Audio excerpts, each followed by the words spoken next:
அந்த வீட்டு வாசல் நிக்கிற அம்பாசிடர் கார் அவர் கொடுத்தது. அது சும்மா நிக்கிறது. நான் சொல்றது ஷூட்டிங்க்கு நம்ம போயிட்டு வருவோம், பயன்படுத்தி எடுத்துங்க நீங்க வந்து ஒரு 20 நாள். அந்த அம்பாசிடர் காரும் சும்மா கொடுத்ததுதான். ஒருத்தர் இந்த பீரியட் வருது இல்ல, ரைட் ஓகே நீங்க கொண்டு போய் நிறுத்திங்க செட் ஆகும் அப்படின்னு சொல்லி. நான் சொல்றது இந்த மாதிரி அந்த கதை ஒரு தயாரிப்பாளருங்கிறது வந்து முழுசா படத்தை போட்டு பணத்தை போட்டு வந்து அந்த படத்தை தயாரிக்கிறவங்க மட்டும் இல்ல, இதுல சேர்ந்துக்கிற எல்லாருமே அந்த அந்த படம் நல்லா வரணும். ஆமா ஆமா ஆமா ஆமா ஆமா அது அது அப்படிதான் நடக்குது. இவ்வளவு இதுல வேலை செஞ்சிருக்கிற டெக்னீஷியன்ஸ் எல்லாருமே அந்த வகையான சப்போர்ட்ல தான் பண்ணியிருக்காங்க. இப்போ ஏன்னா அவங்கள உதாரணத்துக்கு ஜிப்ரான் சொல்லணும், படம்லாம் எடுத்து முடிச்சு எடிட் பண்ணி ஜிப்ரானுக்கு போய் போட்டு காமிக்கிறோம். அவரை மியூசிக் டைரக்டராக கமிட் பண்ற அந்த ஐடியாலாம் இல்லை. ஏன்னா எனக்கு தெரியும், ஏன்னா அவர் துணிவு பண்ணிட்டு இருக்காரு.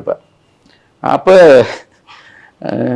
போட்டு காமிச்சிட்டு சரி போஸ்ட் ப்ரொடக்ஷனுக்கு ஏதாவது ஒன்று ஏதாவது சப்போர்ட் பண்ணுவார், இல்லாட்டி யாராவது ஒரு கோ ப்ரொடக்ஷன் இருப்பாங்க ஏதாவது சொல்லி விடுவார். அப்படிதான் நினைச்சு தான் போய் போட்டு காமிக்கிறோம். இயக்குனர் பிரம்மா தான் அனுப்பிச்சு விடாரு. அவர்